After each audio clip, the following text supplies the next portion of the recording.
Il se passe dans la vie politique tant d'événements inattendus, bizarres, que la Guinée paraît fumer la moquette. Chez les GG, la politique, vie de société, les grandes gueules, pour l'intérêt de la Guinée. Vous le voyez à l'écran, notre premier invité qui nous a rejoint dans ce studio. Il porte la tunique de nouveau président de l'UPG ce matin, Monsieur Jacques Bonimi, ancien président de ancien commissaire de la CENI. Il a été porté à la tête du parti laissé par Feu Jean-Marie Doré. Il a été donc porté à la tête de ce parti à l'issue d'un congrès qui s'est tenu ce week-end ici à Conakry. On va essayer donc de l'interroger dans un instant. À venir, Madame Marie-Yvonne Koumbassa, qui va prendre la parole ici au compte de l'USTG Faction Mamou, l'USTG Faction Mamou donc qui ne baisse pas pavillon et qui entend se battre dans son bras de fer judiciaire avec l'USTG Conakry dirigé par M. Abdoulaye Sow. Notre invité, bonjour monsieur le président de l'UPG. Bonjour monsieur Abba. On doit vous appeler ce matin président Jacques Bonimi. Avec plaisir. Alors monsieur le président, c'est très intéressant parce que quelqu'un disait que est-ce que vous n'êtes pas des putschistes? Voilà. Est-ce que vous avez déposé Maître Matos récemment le week-end passé? Oui, ils l'ont déposé samedi dernier et Bonimi prend la tête. Hier seulement. Bonimi prend la tête de l'UPG. L'opportunité de l'action. Vous dites pour manque de résultats. Mais l'opportunité de l'action, qu'est-ce qui explique le fait que finalement vous êtes réunis pour... Je ne sais pas qu'est-ce que vous appelez opportunité. Mais oui. En fait, c'est un congrès extraordinaire. Non, mais moi j'ai même envie de dire que vous n'êtes pas des démocrates quand même. Par le bureau politique national. Il ne fait que 2 ans. Maître Matos, c'est récent. Maître Matos, c'est récent. Il est très récent à la tête de le monsieur, il a un mandat de 4 ans. Et vous ne le laissez pas aller au bout de son... C'est comme si on disait tout de suite, non, Alpha Condé, on ne laisse pas aller au bout de son mandat. Non, il doit arrêter parce qu'il n'a pas de résultat. Président de la République. Il y a de la démocratie à l'UPG. Oui, il y a la vraie démocratie à l'UPG parce que c'est le seul parti qui fait au moins des congrès. Oui, mais l'opportunité de ce congrès anticipé, on a envie de comprendre. La nécessité, c'était quoi? Quelle est cette nécessité? On va l'écouter maintenant. Quelle est cette nécessité? Le résultat acquis aux élections communales, 18 conseillers élus sur 3000 et quelques. Et le président Matos, je n'ai rien contre Matos. C'est vrai, c'est notre président, mais c'est un élu de... C'était votre président? C'est notre président. Bien. C'est notre président. Et vous êtes? Je suis le président de l'UPG. Ah ben lui, il est président. Il porte toujours le nom de président. Voilà. Donc c'est un des élus communaux à Ratoma. L'UPG n'a pas d'élu communal à Ratoma. L'UPG n'a pas d'élu communal et lui il est élu communal de l'UFR à Ratoma.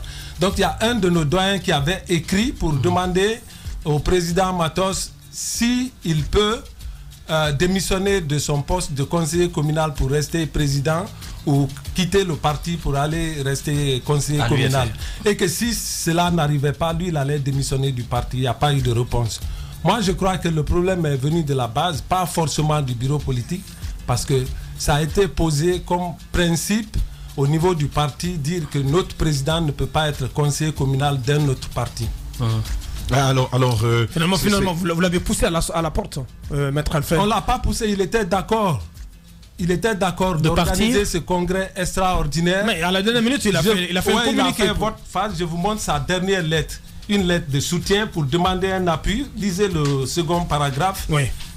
Il était d'accord jusqu'au 19 février, jusqu'à la dernière réunion, le mardi passé. C'est après ça, il s'est rétracté pour demander de reporter au moment où les congressistes étaient en route. Et qu'est-ce que vous savez des raisons qui l'auraient poussé à revenir sur sa décision? Bon, c'est lui qui sait, puisqu'il n'est plus revenu au parti, il n'est pas venu au siège pour échanger avec nous. Est-ce que ce n'est pas parce qu'il a justement pressenti une volonté d'une partie du directoire du parti de l'éjecter? Parce que nous lui avons posé la question, il s'est mentionné il y a 2 semaines, justement, il sentait quand même des velléités de renversement du président du parti. Dites-nous les dessous. Il se susure qu'en réalité, on accuse Maître Matos de vouloir vendre, entre guillemets, le parti à la mouvance présidentielle et que même l'ancien ministre Domani Doré serait à la baguette. Dites-nous, on va quand même aller au fond de cette histoire. Creusons les choses. Suppositions, moi je ne peux pas aller dans ce débat-là parce que je n'ai pas de preuves pour ça. Je ne peux pas dire que Maître Matos voulait vendre le parti Et si tel était le cas, il n'a aucun droit de le faire sans le faire. Est-ce qu'il n'y a pas une démarche, monsieur Bonimi, est-ce qu'il n'y a pas une démarche aujourd'hui du RPG Arc-en-Ciel de récupérer l'UPG, d'en faire comme ils ont fait avec le GPT? Non, le RPG est en train de mener des démarches, il est dans sa restructuration, nous ne pouvons pas l'empêcher. Mais il n'y a pas eu l'affaire du commissaire. Une démarche officielle vers l'UPG dans ce sens. Est-ce que l'affaire du commissaire finalement nommé, je dirais, par M. Matos à la CENI, proposé donc par M. Matos à la CENI, n'est pas pour quelque chose, parce qu'on a compris que le parti n'était pas d'accord. Non, il y a 6 mois que nous avions commencé ce débat au sein du parti en parlant des états généraux qui devaient être convoqués pour parler des problèmes liés à ces résultats des élections communales. Donc il y a 6 mois. Et 1 mois après, il y a un groupe important qui a dit non, on connaît les problèmes du parti, c'est inutile de parler d'états généraux, il faut convoquer un congrès extraordinaire. Pendant 1 mois, nous avons discuté et ça a été accepté par tous d'aller à ce congrès extraordinaire. Peut-être que mon grand frère Alfred ne savait pas ce que c'est qu'un congrès extraordinaire.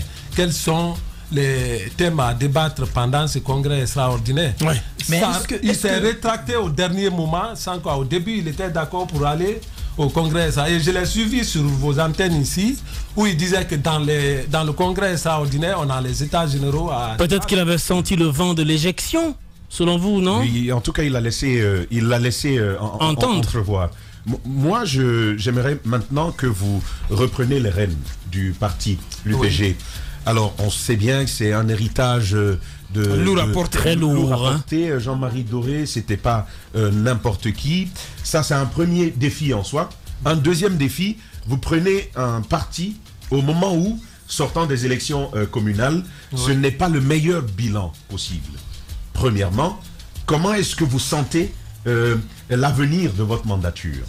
Quels sont les défis qui se posent à vous et justement quels vont être les chantiers ouverts par rapport à ces défis? Je suis très content que vous reveniez sur vos premières questions parce que quand vous dites quelles sont les raisons qui font partir Matos, c'est une des raisons fondamentales, le résultat des élections communales, de la façon dont ça a été géré, du sommet jusqu'à la base, personne n'était satisfait de ces résultats. Aujourd'hui, nous sommes obligés, pour respecter la mémoire de notre président, feu Jean-Marie Doré, d'aller vers la restructuration du parti et de réveiller tous ceux qui sont en train de dormir. Parce que nous avons été interpellés plusieurs fois. De Conakry jusqu'à Yomou, on a été interpellés pour nous dire mais qu'est-ce que vous faites? Le parti est en train de mourir. Bien. Donc aujourd'hui, nous sommes obligés d'aller vers des réformes pour relancer le parti. Est-ce que vous ne risquez pas vous aussi d'être victime de la méthode, ce que je vais appeler méthode Matos? Nous sommes aussi probablement à 2 ans de l'élection présidentielle, si l'élection présidentielle y a bien entendu. Est-ce que si vous aussi d'ici les 2 ans on convoquait un congrès extraordinaire pour manque de résultats, est-ce que vous n'aurez rien à dire? Oui, mais attendez. Est-ce que vous allez vous soumettre à l'exercice? Bien sûr. Oui. On est là au parti pour faire un résultat. Parce que c'est bien de prendre la parole publiquement et de prendre des engagements auprès de nos électeurs. Ruby, ce qu'on va faire, on va essayer d'aller chercher donc une réaction auprès de Maître Alfred Matos. Il est en direct depuis Paris. Les grandes gueules. Bonjour Maître Alfred Matos. Bonjour. Bienvenue dans les grandes gueules. Bienvenue donc dans les grandes gueules. Nous avons dans notre studio le nouveau président de l'UPG, celui donc qui prend place au même endroit où vous étiez il y a encore quelques jours. On revient sur ce congrès extraordinaire. On a eu comme l'impression dans les dernières communications que vous n'étiez pas partant pour ce congrès-là. Or, le président soutient que c'est une démarche que vous aviez avec tout le congrès validé, avec tout le corps dirigeant du parti validé, et que ce n'était qu'à la dernière minute que vous vous êtes rétracté. Parlez-nous-en. Écoutez, vous vous souvenez que quand je suis passé sur votre antenne, que j'avais précisé que il avait été commandé un congrès pour faire l'état des lieux parce que le parti va mal, c'est vrai, le constat est clair. Donc, nous avons commandé donc des états généraux avec des thématiques qui pouvaient faire en sorte que nous puissions nous regarder en face et nous dire des vérités qui s'imposaient. Ensuite, le congrès devait décider si nous pouvons aller à un congrès électif. Mais pour ce faire, il fallait réunir les moyens nécessaires, et tant financiers et matériels. Je veux dire que l'UPG est un parti qui a 8 bureaux régionaux et qui a 45 ou 42 sections, environ 116 délégués si nous devons tenir un congrès dont le quorum devait être atteint. Et moi, en tant que président du parti, j'ai dit qu'il n'y avait pas péril dans la demeure, la maison ne brûlait pas, donc pour autant, on pouvait reporter. Je ne l'ai pas annulé, j'ai dit de reporter le congrès pour que nous puissions nous préparer davantage. À ma grande surprise, oui, mais pourquoi reporter? Pourquoi le reporter à la dernière minute, maître Alfred Matos? Vous ne pouvez pas soutenir une démarche et à la dernière minute, vous vous rétractez quand même. C'est pas possible. Vous vous rétractez au moment où les congressistes étaient même en route, où certains étaient arrivés à Conakry. On ne comprend pas. Non, écoutez, vous permettez, j'avais donné un deadline qui n'a pas été respecté. Et j'ai eu des documents, je vous l'ai dit la dernière fois, il y a eu des enquêtes qui ont été parallèlement faites du parti, des cachettes parallèlement faites qui ont fait l'objet d'une invitation des délégués. Donc pour ce faire, j'ai dit non, on ne peut pas aller sur cette base de la légalité qui était déjà foulée à la base. Donc c'est par conséquent, il fallait reprendre les formalités en bonne et due forme et que la légalité soit respectée. Mais maintenant, parlons de légitimité. Écoutez, quand vous dites que vous convoquez un congrès électif, il faudrait bien sûr qu'il y ait un quorum qui soit atteint. Donc, sur 114 délégués, si vous n'avez pas les 70 ou les 56 ou les 60, vous vous rendez compte que c'est un congrès qui n'a pas eu son quorum atteint. Donc, par conséquent, j'ai écrit au ministère du MATAP où j'ai demandé à ce que le report soit fait. Donc, ceux qui ont été responsables de cette convocation, ils auront pour eux, puisqu'il y avait un huissier dans la salle qui a fait les constats, ils auront éprouvé la loi. Voilà. Ça veut dire que vous ne le connaissez pas, le président, plutôt M.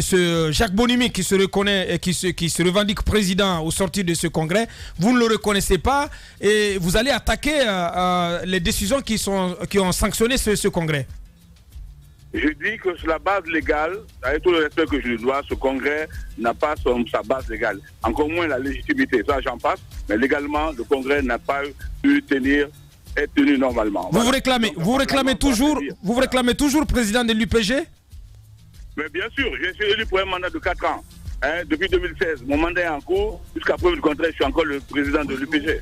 Oui, mais il y a une question quand même qui se pose de cohérence. Comment se fait-il qu'en étant président de l'UPG, vous soyez en même temps un conseiller communal sur, si vous voulez, la liste de l'UFR? C'est ça, votre base ne semble pas comprendre. Bon, écoutez, vous savez, ça c'est quand on veut tuer son chien, on l'accuse de rage. Vous savez que l'UFR, déjà, nous sommes en alliance parlementaire au niveau du truc. Donc, j'ai dit à l'époque, par stratégie, il fallait faire des alliances intelligentes pour que nous puissions quand même être dans le panorama politique de la Guinée. L'UPG n'est pas un parti de la forêt, donc par conséquent, et par stratégie, donc il fallait avoir une clé pour pénétrer la ville de Conakry. C'est cette clé qui a été approuvée et je me suis présenté sur la liste de l'UFR, et pourquoi pas. Alors, la question que je pose, elle découle même de votre propos aussi. Vous disiez, le parti, il se porte mal.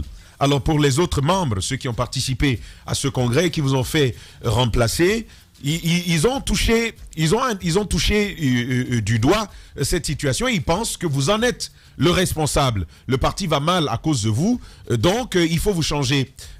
Vous, comment vous appréciez, comment vous évaluez les raisons, justement, qui font que le parti est en souffrance? Vous savez, l'UPG a un bureau politique pour moins de 35 membres. Le président, c'est certes, j'ai le privilège de diriger le parti, mais je ne suis pas le seul à bord. Donc, le nouveau président qui se prétend président, il a été débarqué de la CENI, passez-moi l'expression. Il a été commissaire de la CENI depuis plusieurs années. J'ai 2 députés à l'Assemblée. Est-ce que ces personnes-là ont été interpellées à ce niveau? Est-ce que tous les membres du gouvernement? Je prends la responsabilité que je suis le président du parti. Quand je dis l'UPG mal, c'est pas propre à l'UPG. Nous avons essayé de commander donc les états généraux pour faire le point de ce qui se passe. Nous avons participé aux élections communales et nous avons eu Gweke. Nous sommes donc en train de préparer les législatives et c'est dans le temps fait que 8 personnes sur 35 ont commandité ce congrès-là. Bien, notre invité dans ce studio, celui qui se revendique en tout cas président, nouveau président de l'UPG, vous écoutez à l'instant. Vous l'écoutez à l'instant, Maître Alfred Matos. Qu'avez-vous à lui dire? Quand même, vous allez vous dire bonjour, vous n'êtes pas des ennemis. Non, vous êtes des frères. Bien, vous allez dire bonjour à Maître Alfred Matos. Bonjour, monsieur. Bien, vous allez recevoir le bonjour du nouveau président de l'UPG. Bonjour, Maître Alfred. Comment allez-vous? Comment va, Jacques? Comment vas-tu? Je te tutoie parce que nous sommes... Je vais bien. Je vais bien. Voilà, en fait, monsieur le président, on a décidé ensemble d'aller à un congrès. Écoutez, nous ne comprenons pas pourquoi en chemin, monsieur le président décide de se retirer. Et plus grave, pendant que les congressistes sont là, ceux sur qui nous devons compter pour relancer le parti à l'intérieur, vous prenez votre avion pour Paris. Je crois qu'on aurait géré cette situation ensemble. Même si certains avaient forcé la situation, on aurait géré la situation ensemble, ne serait-ce que pour payer le transport de ceux-là pour retourner. Mais vous faites une révélation. Oui, mais il dit quelque chose d'important. Il dit que vous n'avez pas réuni le quorum. Le quorum n'était pas atteint. Ah, mais le quorum, comment il peut sentir que le quorum n'était pas là? Lui n'était pas au congrès. Vous n'aviez pas. Moi, j'ai les différents. Vous avez combien de délégués? Nous avions. Voilà, demandez-lui combien de délégués étaient en salle. Ouais, combien de délégués? Nous avions, suivez. Nous avions écrit à 32 structures de section et 23 ont répondu. Ça fait un pourcentage de 111,87%. Au bureau politique, il y a des démissionnaires. Lui-même, il sait, aux réunions du bureau politique, il n'y avait jamais 10 personnes. Comment aujourd'hui il peut dire on a 30 membres du bureau politique? On n'a jamais vu cela. Il y en a qui sont morts, il y en a qui ont démissionné. Et à cause du dysfonctionnement, beaucoup ne venaient plus aux réunions. Ouais. Donc, à cette rencontre, il y avait 19 membres du bureau politique présents. Ouais. C'est quand même suffisant. C'est un nombre important pour les sections. Il y avait 23 sections sur 32. Donc, dans notre texte de loi, il est dit que le tiers des sections peut commander un congrès extraordinaire. Bien. Et on était au-delà de 70%. Qu'est-ce que vous répondez, Maître Alfred Matos? Écoutez, demandez-lui d'abord. Vous savez que tous les postes du VPN sont électifs. Combien de personnes ont été élues à un poste? Ce n'est pas le président seulement. La dernière fois que moi j'ai été élu, tous les postes ont été pourvus. Pourquoi cette fois-ci les postes ne sont pas pourvus? Ça c'est d'un. De deux, les délégués qui sont venus, je vous dis, il n'y a que 24. Il y a un constat du CIE qui a été fait. Quand à mon retour, je vous le ferai parvenir et ça fait foi. Donc aujourd'hui, s'ils ont habillé des délégués qui viennent d'ailleurs, et puis bien sûr, je comprends. Alors, Maître Matos, ensemble, il ne fallait pas aller à Paris. Maître Matos, il y a des observations. Hein. Vous avez commencé par attaquer, vous avez entendu ces réponses. On vous demande bien entendu de réagir à cela. Et est-ce que, oui ou non, vous êtes d'accord avec, si bien entendu, on part sur la base de ces informations que nous avons obtenues, à savoir que 32 délégations étaient attendues, il y en a eu 23, 73%, mais au-delà de ça, que le bureau politique national lui-même ait pas mal de désertions déjà, est-ce que sur ces réalités, vous êtes d'accord? C'est pour cette raison qu'on a commandé les États généraux. On n'a pas dit qu'il y ait des élections. Je n'ai jamais dit qu'il n'y ait pas de congrès. J'ai dit que les congrès doivent faire laver le linge à la famille pour qu'on se dise les quatre vérités. Mais pour qu'un congrès soit électif, il faudrait qu'un congrès, le quorum soit atteint avec une majorité qualifiée. Cela n'a pas été fait. Et comme la légalité est pour moi, donc je ferai sévir la légalité. Donc vous parlerez de coup de force ce matin? Bien sûr, c'est un coup de force. Le mot n'est pas très fort, c'est un coup de force. Bien, Maître Alfred Matos, en direct depuis Paris. Merci, Maître. Merci d'avoir répondu et d'avoir réagi. Je vous remercie. Merci de l'appel. Merci. Bonne continuation. Allez. On arrive pratiquement au terme de cette interview. Vous réagissez aux déclarations. Oui, Robbie, on n'a pas le temps parce qu'on a une dernière à inviter. Oui, mais j'ai quand même une petite question à poser à M. Bonimi et à Maître Alfred Matos, s'il est encore au bout du fil. Et il est déjà parti. Non, mais peut-être qu'il nous écoute. Est-ce que vos agissements actuels ne porte pas préjudice au grand travail que Jean-Marie Doré, qui est quand même un vestige de ce parti UPG, il reste véritablement l'emblème, l'icône de l'UPG. Est-ce que vous qui êtes ses héritiers aujourd'hui, vous êtes dans ce tiraillement, Matos, Congrès, 23, 32, etc. À l'époque de Jean-Marie Doré, on n'a pas connu ça, c'était quand même un parti très très représentatif, un parti très fort. Est-ce que vous honorez sa mémoire avec ça? Nous sommes obligés d'honorer la mémoire de, mais pas de cette manière. De Jean-Marie. Pas de cette manière, c'est vrai. Mais je ne veux pas entrer dans le détail. Maître Matos est venu au parti à quel moment? Pratiquement à la vieillesse du vieux. C'est un militant du 25e. Mais est-ce que c'est important? Du 25e. Nous sommes là depuis plus de 20 ans. Nous savons ce que le vieux nous disait. Je suis aussi le dernier à parler avec Jean-Marie à Paris et à Conakry, parmi les membres du bureau politique. Donc je sais ce qu'il m'a dit. Vous avez une certaine légitimité à parler de l'UPG. Mais la ligne du parti. Bien. Mais la ligne du parti à partir. Peut-être l'avenir rapidement. Abakar. Qu'en est-il aujourd'hui? Parce qu'en réalité, non, avant que vous ne répondiez. Non, je réponds déjà. C'est la même question. C'est la même question parce que nous apprenons que le parti aurait va bientôt rencontrer le président de la République. Il y aurait cette tractation, même vers le troisième mandat. Même le président de la République. Mais pourquoi? Même l'opposition extrême rencontre le président. Ce que nous apprenons, c'est que il est fort probable que le parti rejoigne bientôt le RPG Arc-en-Ciel.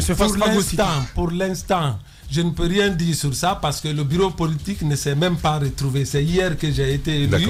Le bureau politique va se retrouver pour prendre les grandes décisions. Il ne revient pas au président seul de prendre des décisions. Monsieur Jacques Bonimi, nouveau président de l'UPG, il était notre invité. Merci d'être passé ce matin. Merci. Dans les grandes gueules, la suite. Il se passe dans la vie politique tant d'événements inattendus, bizarres, que la Guinée paraît fumer la moquette. Chez les GG, la politique, vie de société, les grandes gueules, pour l'intérêt de la Guinée.